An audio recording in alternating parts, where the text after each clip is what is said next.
জাল ওষুধের কারবারি ধরতে ড্রাগ কন্ট্রোলের হানা বড় বাজারের পাইকারি বাজারে।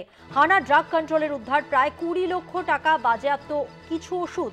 বাজেয়াপ্ত ওষুধ পরীক্ষার জন্য পাঠানো হয়েছে।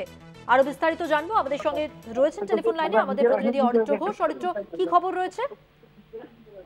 দেখো, রাজ্য জুড়ে জাল ওষুধের কারবার যেভাবে বাড়তে শুরু করেছে সেই জায়গাতে এবার রাশ টানছে রাজ্য ড্রাগ কন্ট্রোলের দপ্তর।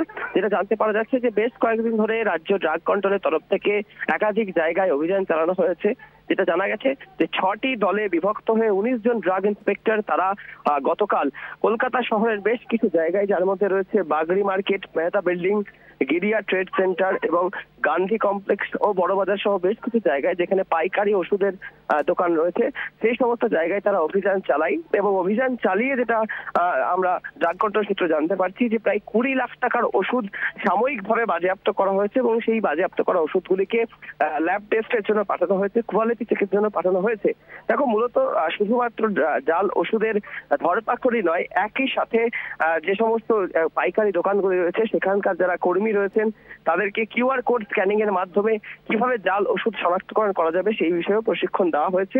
এছাড়াও যেটা জানতে পারা গেছে যে এই যে সমস্ত ওষুধগুলি গতকাল বাজেয়াপ্ত করেছে রাজ্য ড্রাগ কন্ট্রোল সংস্থা, সেই ওষুধগুলি বেশিরভাগই বাইরের রাজ্য থেকে এই রাজ্যে আসা ওষুধ। সব মিলিয়ে বেশ কয়েকদিন আগেও আমরা দেখেছিলাম হাওড়ার আমতা সহ একাধিক এলাকায় জাল ওষুধের কারবারিদের রমরমা বাধা ছিল। সেই বিষয়টি এবার রাশ টানতে চাইছে রাজ্য ড্রাগ কন্ট্রোল এবং সেই কারণেই এই ধরপাকড় ও অভিযান। ধন্যবাদ। কথা বললাম প্রতিনিধি অরিত্র ঘোষের সঙ্গে।